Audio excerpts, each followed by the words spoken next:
YouTube Facebook माध्यम राਹੀਂ ਵੇਖ ਰਹੇ अति सत्कारयोग सत संगी प्यारियो वाहिगुरु जी का खालसा वाहिगुरु जी की फतेह। सत संगी प्यारियो अज भगत धन्ना जी का आगमन दिहाड़ा है। सत्कारयोग भगत धन्ना जी के आगमन दिहाड़े दियाँ आप समूह संगतां नूं लख लख वधाइयां होण जी। सत संगी प्यारियो मैं भगत धन्ना जी के जीवन बारे संखेप जिहियां विचारां आप समूह संगतां दे नाल साझीआं करनियां चाहुंदा हां। भगत धन्ना जी का जन्म इतिहास के मुताबिक 1415 ईस्वी के अंदर राजस्थान जिला टांक पिंड तुहान कला दे विच होया। भगत धन्ना जी के माता पिता बारे इतिहास दे विच बहुता कुछ सानू नहीं मिलता, पर साध संगत भगत धन्ना जी के नाल संसार के अंदर अनेकां दंत कथावां जोड़ दित्तियां गईयां जो अज संसार के अंदर बहुत प्रचलित हैं। जिस तरह कि भगत धन्ना जी ने किसी पत्थर दे विचों रब नूं प्राप्त किया है। जदों असीं गुरु ग्रंथ साहिब पिता जी की पावन बाणी पढ़ीए, गुरु ग्रंथ साहिब पिता जी के अंदर 6 गुरु साहिबानां की बाणी दर्ज है, 11 भट्टां की बाणी दर्ज है, 15 भगतां की बाणी दर्ज है, 3 गुरसिखां की बाणी दर्ज है। कहण तो भाव 35 महापुरखां की बाणी दर्ज है। 35 दे 35 महापुरखां ने अपनी गुरबाणी के अंदर मूर्ति पूजा पत्थर की पूजा का खंडन तो किया है, पर मूर्ति पूजा पत्थर पूजा वाल सानू प्रेरित नहीं किया, सानू प्रेरिया नहीं है। पर हैरानी इस गल की है कि जिन्ना भगतां ने सानू मूर्ति पूजा पत्थर पूजा तो वरजिया सी, असीं अज उन्हां भगतां नूं ही उन पत्थर पूजक बना के रख दिता है। जदों असीं भगत धन्ना जी की बाणी गुरु ग्रंथ साहिब विचों पढ़दे हाँ तो गुरु ग्रंथ साहिब पिता जी के अंदर भगत धन्ना जी के 3 शब्द हैं। पहला शब्द भरमत फिरत बहु जन्म बिलाने तन मन धन नहीं धीरे, तो दूजा शब्द है गोपाल तेरा यारता जो जन तुमरी भगत करनते तिनके काज सवारता। तीजा शब्द है रे चित चेत सकीना दयाल दमोदर बिबह न जानस कोई, जे धामे ब्रह्मंड खंड को करता करे सो होई। रहाओ जननी केरे उदरक उदक में पिंड किया 10 द्वारा, दे आहार अगन में राखै ऐसा खसम हमारा। कुम्मी जल में तन तिस बाहर पंख खीरतन नाही, पूर्ण परमानंद मनोहर समझ देख मन माही। पाखाण कीट गुप्त होए रहता ताचो मार्ग नाही, कहे धन्ना पूर्ण ताहू को मत रे जी डराही। सत संगी प्यारियो भगत धन्ना जी दे 3 शब्दां दे विचों ही सानू बहुत वड्डी सिੱਖਿਆ मिलती है। हुण सत संगी प्यारियो असी भगत धन्ना जी नूं पुछीए कि भगत धन्ना जी तुहाडे बारे संसार विच ये बड़ा प्रचलित किया गया है कि तुसीं किसी पत्थर चों रब नूं प्राप्त किया है, की गल तुसीं इस गल नूं मनदे हो, तुसीं की कहना चाहुंदे हो? तो भगत धन्ना जी अपने शब्दां दे विच कहंदे हन कि नहीं, मैं किसी पत्थर विचों रब नूं नहीं प्राप्त किया, मैं सत संगियां दी संगत विचों रब नूं प्राप्त किया है। भरमत फिरत बहु जन्म बिलाने तन मन धन नहीं धीरे, इस शब्द दियां जदों असीं अखीरलियां पंक्तियां पढ़दे हाँ तो असीं वेखदे हाँ भगत धन्ना जी कहंदे धन्नै धन पाया धरणी धर, मिल जन संत समानिया। मैं रब जरूर पाया है पर मैं किसी पत्थर चों नहीं, मैं रब नूं पाया है तो सत संगियां चों पाया है। ये सत संगी कौन हैं? अगले शब्द दे विच गल क्लीयर कर दित्ती। वो सत संगी हैं भगत कबीर जी, वो सत संगी हैं भगत रविदास जी, वो सत संगी हैं भगत नामदेव जी, वो सत संगी हैं भगत सैन जी। गुरु साहब जी ने 5वें पातशाह जी कहते गोबिंद गोबिंद गोबिंद संग नाम देव मन लीना, आड दाम को शीपरो होयो लाखीना, बुनना तनना त्याग कै प्रीत चरण कबीरा, नीच कुलां जो लाहरा भयो गुणी गहीरा। रविदास ढोंता ढोर नीत तिन त्यागी माया, प्रगट होवा साध संग दर्शन पाया। सैन नाई बुतकारियाँ वो घर घर बुनिया, हिरदय वसिया पार ब्रह्म भगतां में गनिया। ये बिद सुन के जट रो उठ भगती लागा, मिलै प्रतख गुसाइयाँ धन्ना वड भागा। भगत धन्ना जी ने सोचिया जे इन्हां नीवीं जात नाल संबंधित रखण वालियां ने रब नूं प्राप्त कर लिया है, मैं क्यों नहीं कर सकदा। भगत धन्ना जी ने उन्हां सत संगी प्यारियां दी संगत कीती ते सचमुच रब जी नूं पा लिया। पर साध संगत संसार विच प्रचलित कर दिता गया कि भगत धन्ना जी ने किसी पत्थर चों पाया है। अक्सर साध संगत भाई गुरदास जी की एक 10वीं वार की 13वीं पौड़ी का आसरा लैके सहारा लैके ਕਿਹਾ ਜਾਂਦਾ ਹੈ ਕਿ ਭਾਈ ਗੁਰਦਾਸ ਜੀ ਨੇ ਆਪਣੀ ਵਾਰ ਵਿੱਚ ਆਖਿਆ ਹੈ ਕਿ ਭਗਤ ਧੰਨਾ ਜੀ ਨੇ ਪੱਥਰ 'ਚੋਂ ਰੱਬ ਪਾਇਆ ਹੈ। ਮੈਂ ਇਹ ਸੋਚਦਾ ਹਾਂ ਕਿ ਸ਼ਾਇਦ ਅਸੀਂ ਅਜੇ ਉਸ ਵਾਰ ਦੇ ਸਹੀ ਤਰੀਕੇ ਦੇ ਨਾਲ ਅਰਥ ਨਹੀਂ ਪੜ੍ਹੇ, ਇਸ ਕਰਕੇ ਸਾਨੂੰ ਭੁਲੇਖਾ ਲੱਗ ਰਿਹਾ ਹੈ। ਭਾਈ ਗੁਰਦਾਸ ਜੀ ਦੀ ਉਸ ਵਾਰ 10ਵੀਂ ਵਾਰ ਦੀ 13ਵੀਂ ਪੌੜੀ ਦੇ ਵਿੱਚ ਸਤ ਸੰਗੀ ਪਿਆਰਿਓ ਇੱਕ ਬ੍ਰਾਹਮਣ, ਇੱਕ ਪੰਡਤ ਤੇ ਇੱਕ ਭਗਤ ਧੰਨਾ ਜੀ ਦੀ ਆਪਸ ਵਿੱਚ ਹੋਈ ਗੱਲਬਾਤ ਨੂੰ ਦਰਜ ਕੀਤਾ ਹੈ, ਨਾ ਕਿ ਭਾਈ ਗੁਰਦਾਸ ਜੀ ਇਹ ਸਥਾਪਿਤ ਕਰ ਰਹੇ ਹਨ ਕਿ ਭਗਤ ਧੰਨਾ ਜੀ ਨੇ ਕਿਸੇ ਪੱਥਰ 'ਚੋਂ ਰੱਬ ਪਾਇਆ ਹੈ।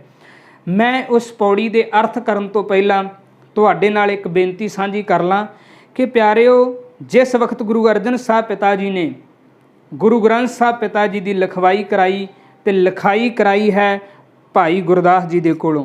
ਭਾਈ ਗੁਰਦਾਸ ਜੀ ਨੇ ਆਪਣੇ ਹੱਥਾਂ ਦੇ ਨਾਲ ਲਿਖਿਆ ਹੋਏਗਾ ਕਿ ਧੰਨੇ ਧੰਨ ਪਾਇਆ ਧਰਣੀ ਧਰ ਮਿਲ ਜਨ ਸੰਤ ਸਮਾਨਿਆ।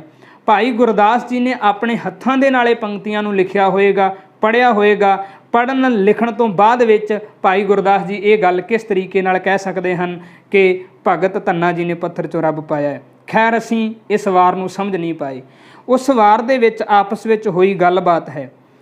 ਇਤਿਹਾਸ ਵੀ ਜਦੋਂ ਅਸੀਂ ਪੜ੍ਹਦੇ ਹਾਂ ਤਾਂ ਉਹਦੇ ਵਿੱਚ ਸੁਣਨ ਨੂੰ ਮਿਲਦਾ ਹੈ ਕਿ ਧੰਨਾ ਜੱਟ ਜੀ ਜ਼ਿਮੀਂਦਾਰ ਹਨ, ਮੱਝਾਂ ਨੂੰ ਚਾਰਨ ਵਾਸਤੇ, ਗਊਆਂ ਨੂੰ ਚਾਰਨ ਵਾਸਤੇ ਜਾਂਦੇ ਹਨ।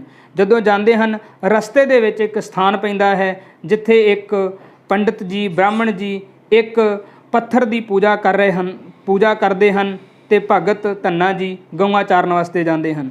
ਭਾਈ ਗੁਰਦਾਸ ਜੀ ਉਸ ਵਾਰ ਵਿੱਚ ਕਹਿੰਦੇ ਹਨ, ਬ੍ਰਾਹਮਣ ਪੂਜੈ ਦੇਵਤੇ ਧੰਨਾ ਗਊ ਚਰਾਵਣ ਆਵੇ।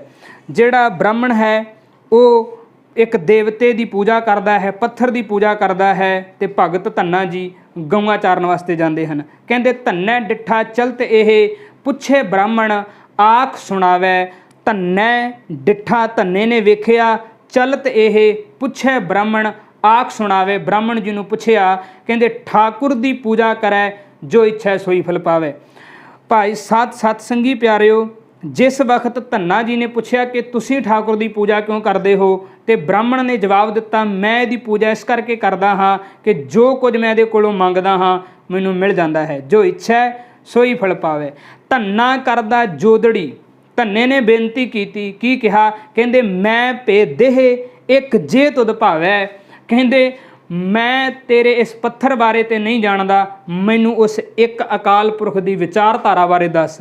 ਇੱਕ ਤੈਂ ਪੜ੍ਹਿਓ, ਇੱਕ ਮਨ ਧਰਿਓ, ਇੱਕ ਕਰ ਇੱਕ ਪਛਾਣਿਓ, ਨੈਣ ਬੈਣ ਮੋਹ ਇੱਕ ਥੋਏ ਦੋਏ ਠਾਏ ਨਾ ਜਾਣਿਓ, ਸੁਪਨ ਇੱਕ ਪ੍ਰਤੱਖ ਇੱਕ ਸਮੈ ਲੀਣਿਓ, 30 ਇੱਕ ਅਰ 5 ਸਿੱਧ 35 ਨਾ ਖੀਣਿਓ। ਗੁਰੂ ਗ੍ਰੰਥ ਸਾਹਿਬ ਪਿਤਾ ਜੀ ਦੇ ਅੰਦਰ ਭੱਟ ਸਾਹਿਬਾਨਾਂ ਨੇ ਵੀ ਇਹ ਗੱਲ ਆਖੀ ਹੈ ਕਿ ਜੇ ਕਿਸੇ ਨੇ ਪੂਜਾ ਕੀਤੀ ਹੈ, ਭਗਤ ਨੇ ਜਾਂ ਕਿਸੇ ਭਾਈ ਨੇ ਜਾਂ ਕਿਸੇ ਗੁਰੂ ਸਾਹਿਬ ਨੇ ਕੇਵਲ ਤੇ ਕੇਵਲ ਇੱਕ ਅਕਾਲ ਪੁਰਖ ਦੀ ਪੂਜਾ ਕੀਤੀ ਹੈ। ਭਗਤ ਧੰਨਾ ਜੀ ਬ੍ਰਾਹਮਣ ਨੂੰ ਇਹ ਕਹਿ ਰਹੇ ਹਨ ਕਿ ਤੁਸੀਂ ਮੈਨੂੰ ਇੱਕ ਰੱਬ ਦੀ ਵਿਚਾਰਧਾਰਾ ਬਾਰੇ ਦੱਸੋ। ਕਹਿੰਦੇ ਧੰਨਾ ਕਰਦਾ ਜੋਦੜੀ ਮੈਂ ਭੇਦੇ ਇੱਕ ਜੇ ਤੁਧ ਭਾਵੈ, ਪੱਥਰ ਇੱਕ ਲਪੇਟ ਕਰ ਦੇ ਧੰਨੇ ਨ ਗੈਲ ਛੁਡਾਵੇ। ਗੈਲ ਛੁਡਾਵੇ ਦਾ ਮਤਲਬ ਹੁੰਦਾ ਹੈ ਪਿੱਛਾ ਛਡਾਉਣਾ। ਜੇ ਸਤ ਸੰਗੀ ਪਿਆਰਿਓ ਭਗਤ ਧੰਨੇ ਨੇ ਬ੍ਰਾਹਮਣ ਕੋਲੋਂ ਪੱਥਰ ਮੰਗਿਆ ਹੁੰਦਾ ਤੇ ਫਿਰ ਬੜੇ ਸੋਹਣੇ ਢੰਗ ਤਰੀਕੇ ਦੇ ਨਾਲ ਬ੍ਰਾਹਮਣ ਨੇ ਪੱਥਰ ਜਿਹੜਾ ਸੀ ਉਹ ਧੰਨੇ ਭਗਤ ਨੂੰ ਦੇ ਦੇਣਾ ਸੀ।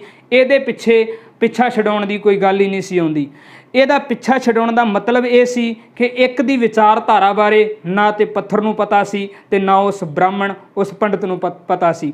ਪਿੱਛਾ ਛਡਾਉਣ ਦੇ ਮਾਰਿਆਂ ਇੱਕ ਕੱਪੜੇ ਦੇ ਵਿੱਚ ਇੱਕ ਪੱਥਰ ਨੂੰ ਵਲੇਟਿਆ ਤੇ ਪੱਥਰ ਵਲੇਟ ਕੇ ਉਸ ਧੰਨੇ ਭਗਤ ਨੂੰ ਦੇ ਦਿੱਤਾ, ਇਹਦੀ ਜਾ ਕੇ ਤੁਸੀਂ ਪੂਜਾ ਕਰੋ। ਕਹਿੰਦੇ ਪੱਥਰ ਇੱਕ ਲਪੇਟ ਕਰ ਦੇ ਧੰਨੇ ਨੂੰ ਗੈਲ ਛੁਡਾਵੇ।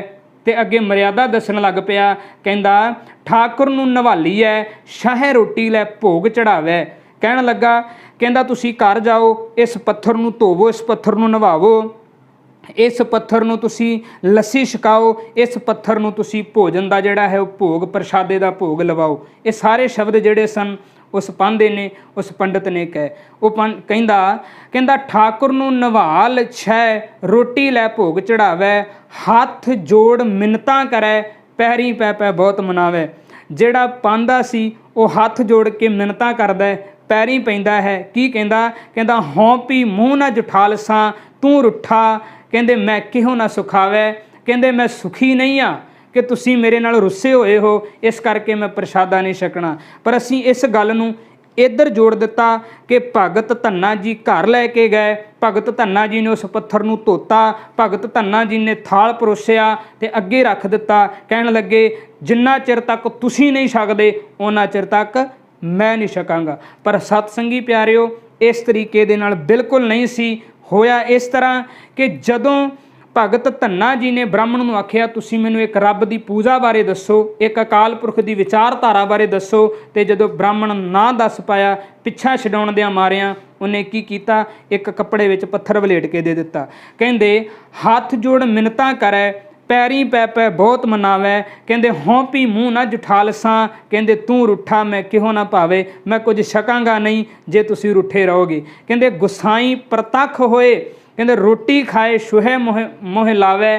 ਕਹਿੰਦੇ ਭਗਤ ਧੰਨਾ ਜੀ ਨੇ ਫਿਰ ਇੱਕ ਪ੍ਰਮਾਤਮਾ ਦੀ ਵਿਚਾਰਧਾਰਾ ਬਾਰੇ ਦੱਸਿਆ, ਪ੍ਰਤੱਖ ਰੂਪ ਵਿੱਚ ਦਿਖਾਇਆ ਕਿ ਇਹ ਕੁਦਰਤ ਦੇ ਅੰਦਰ ਰੱਬ ਵਸਦਾ ਹੈ। ਸਭੈ ਘਟ ਰਾਮ ਬੋਲੇ, ਰਾਮਾ ਬੋਲੇ, ਰਾਮ ਬਿਨਾ ਕੋ ਬੋਲੇ ਰੇ, ਬਲਿਹਾਰੀ ਕੁਦਰਤ ਵਸਿਆ, ਤੇਰਾ ਅੰਤ ਨਾ ਜਾਈ ਲਖਿਆ। ਕਹਿਣ ਤੋਂ ਭਾਵ ਬ੍ਰਾਹਮਣ ਨੂੰ ਭਗਤ ਧੰਨਾ ਜੀ ਨੇ ਦੱਸ ਦਿੱਤਾ ਕਿ ਇਹ ਪੱਥਰ ਦੇ ਵਿੱਚੋਂ ਰੱਬ ਨਹੀਂ ਪ੍ਰਗਟ ਹੋ ਸਕਦਾ, ਰੱਬ ਜਿਹੜਾ ਹੈ ਉਹ ਹਰ ਥਾਂ 'ਤੇ ਸਥਾਪਿਤ ਹੈ, ਪ੍ਰਤੱਖ ਰੂਪ ਵਿੱਚ ਦਿਖਾਇਆ। ਗੁਸਾਈ ਪ੍ਰਤੱਖ ਹੋਏ, ਰੋਟੀ ਖਾਏ ਸ਼ਾਹੇ ਮੋਹ ਭਾਵ ਲਾਵੈ, ਭੋਲਾ ਭਾਓ ਗੋਬਿੰਦ ਧਿਆਵੈ। ਤੇ ਭਗਤ ਧੰਨਾ ਜੀ ਨੇ ਸਮਝਾਇਆ ਕਿ ਭੋਲਿਆ ਪੁਰਖਾ, ਜੇ ਆਪਣੇ ਅੰਦਰ ਭੋਲਾਪਨ ਪੈਦਾ ਕਰਕੇ ਤੂੰ ਰੱਬ ਨੂੰ ਚੇਤੇ ਕਰੇਂਗਾ, ਭਾਵ ਕਿ ਤੂੰ ਦਵੈਸ਼ਨ ਭਾਵਨਾਵਾਂ ਨੂੰ ਛੱਡ ਕੇ, ਬੱਚਾ ਭੋਲਾ ਹੁੰਦਾ ਹੈ, ਬੱਚੇ ਨੂੰ ਕਿਸੇ ਦੇ ਨਾਲ ਈਰਖਾ ਦਾ ਕੋਈ ਮਤਲਬ ਨਹੀਂ, ਬੱਚੇ ਨੂੰ ਨਿੰਦਿਆ ਚੁਗਲੀ ਨਾਲ ਕੋਈ ਮਤਲਬ ਨਹੀਂ। ਕਹਿਣ ਤੋਂ ਭਾਵ ਸੀ ਭਗਤ ਧੰਨਾ ਜੀ ਕਹਿੰਦੇ ਬ੍ਰਾਹਮਣ ਜੀ, ਪੰਡਿਤ ਜੀ, ਤੁਸੀਂ ਆਪਣੇ ਅੰਦਰ ਭੋਲਾਪਨ ਲੈ ਕੇ ਆਓ, ਨਿੰਦਿਆ ਚੁਗਲੀ ਨੂੰ ਛੱਡ ਦਿਓ, ਮਾੜੇ ਕੰਮਾਂ ਨੂੰ ਛੱਡ ਦਿਓ, ਤੇ ਤੁਸੀਂ ਸਮਝੋ ਕਿ ਗੋਬਿੰਦ ਨੂੰ ਪਾ ਲਿਆ ਹੈ। ਭਾਈ ਗੁਰਦਾਸ ਜੀ ਦੀ ਇਸ ਪੌੜੀ ਦੇ ਵਿੱਚ ਸਮਝਾਇਆ ਕੁਝ ਹੋਰ ਗਿਆ ਸੀ, ਪਰ ਅਸੀਂ ਸਮਝ ਕੁਝ ਹੋਰ ਗਏ। ਇਸ ਕਰਕੇ ਸਤਸੰਗੀ ਪਿਆਰਿਓ, ਭਗਤ ਧੰਨੇ ਨੇ ਕਿਸੇ ਪੱਥਰ 'ਚੋਂ ਰੱਬ ਨਹੀਂ ਪਾਇਆ, ਸਤ ਸੰਗੀਆਂ 'ਚੋਂ ਪਾਇਆ ਹੈ।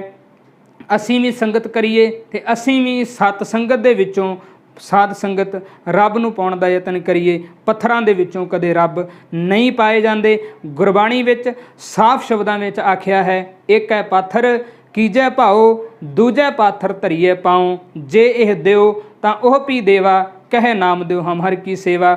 ਭਗਤ ਨਾਮਦੇਵ ਜੀ ਕਹਿੰਦੇ ਭਲਿਓ, ਜੇ ਇੱਕ ਪੱਥਰ ਨੂੰ ਤੁਸੀਂ ਖਾਸ ਸਥਾਨ 'ਤੇ ਰੱਖ ਦਿੰਦੇ ਜੇ, ਉਹਨੂੰ ਤੁਸੀਂ ਪੂਜਣ ਲੱਗ ਪੈਂਦੇ ਜੇ, ਇੱਕ ਉਹੋ ਜਿਹਾ ਪੱਥਰ ਤੁਸੀਂ ਪੈਰਾਂ ਵਿੱਚ ਰੋਲਦੇ ਜੇ। ਜੇ ਤੁਹਾਡਾ ਖਾਸ ਸਥਾਨ 'ਤੇ ਪਿਆ ਹੋਇਆ ਰੱਬ ਹੈ ਤੇ ਜਿਹੜਾ ਤੁਸੀਂ ਪੈਰ ਥੱਲੇ ਦੇ ਕੇ ਜਾ ਰਹੇ ਹੋ ਇਹ ਵੀ ਰੱਬ ਹੈ। ਇੱਕ ਹੈ ਪਾਥਰ ਕੀਜੈ ਭਾਓ, ਦੂਜਾ ਪਾਥਰ ਧਰੀਏ ਪਾਉ, ਜੇ ਉਹ ਦਿਓ ਤਾਂ ਇਹ ਵੀ ਦੇਵਾ। ਜੇ ਖਾਸ ਸਥਾਨ 'ਤੇ ਪਿਆ ਹੋਇਆ ਰੱਬ ਹੈ ਤੇ ਫਿਰ ਪੈਰਾਂ ਵਿੱਚ ਵੀ ਰੱਬ ਹੈ। ਇਹਦਾ ਮਤਲਬ ਹੈ ਕਿ ਤੁਸੀਂ ਰੱਬ ਨੂੰ ਪੈਰਾਂ ਹੇਠ ਦੱਬ ਕੇ ਜਾ ਰਹੇ ਹੋ।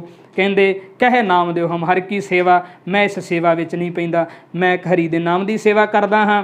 ਬਾਬਾ ਕਬੀਰ ਜੀ ਕਹਿੰਦੇ ਪਾਖਾਨ ਗੱਡ ਕੇ ਮੂਰਤ ਕੀਨੀ, ਦੇ ਕੇ ਛਾਤੀ ਪਾਉ, ਜੇ ਇਹ ਮੂਰਤ ਸਾਚੀ ਹੈ ਤੋ ਗੜ ਨਹਾਰੇ ਖਾਓ।